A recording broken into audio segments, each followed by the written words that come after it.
இன்றைக்கி காலையில் எந்திரிச்சதுலேருந்தே பயங்கர ஆக்டிவாக மைண்ட் ஒர்க் ஆகிட்டே இருந்தது. சரி, ஒர்க் ஆகிற மைண்டுக்கு கொஞ்சம் ஆயில் அப் பண்ணுவோன்ட்டு தலைக்கு எண்ணெய் வச்சு ஃபேவரட்டான அருக்கணி சடையை போட்டுட்டு அம்மாவுக்கு கிச்சனுக்கு கொஞ்சம் ஹெல்ப் பண்ணிவிட்டு இன்றைக்கி ஆன்லைனில் ஒரு ப்ராடக்ட் ஆர்டர் பண்ணியிருந்தேன். ஸோ அது ரிசீவ் ஆகிருந்தது. என் பக்கத்தில் இருக்கிற ப்ராடக்ட் தான், அதனால் ஸ்டடியாக தான் இருந்தது. பட் நான் வாங்கின காசுக்கு அது வர்த்தான்னு எனக்கு தெரியலை. பட் ஸ்டோரேஜ் பண்ணிக்கலாம், டீசெண்டான ஸ்டோரேஜ் பண்ணிக்கலாம். ஹைட் எதிர்பார்த்த அளவுக்கு இல்லை, பட் ஓகே, ஸ்டோரேஜ்க்கு தட்ஸ் ஃபைனுன்னு இருந்தது.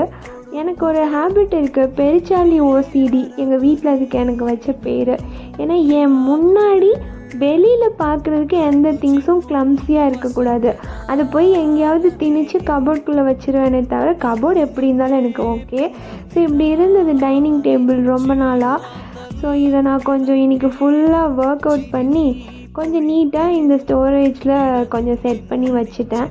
ஸோ இப்படி தான் இன்றைக்கி என்னோடய பெருச்சாளி ஓசிடி டே போச்சு.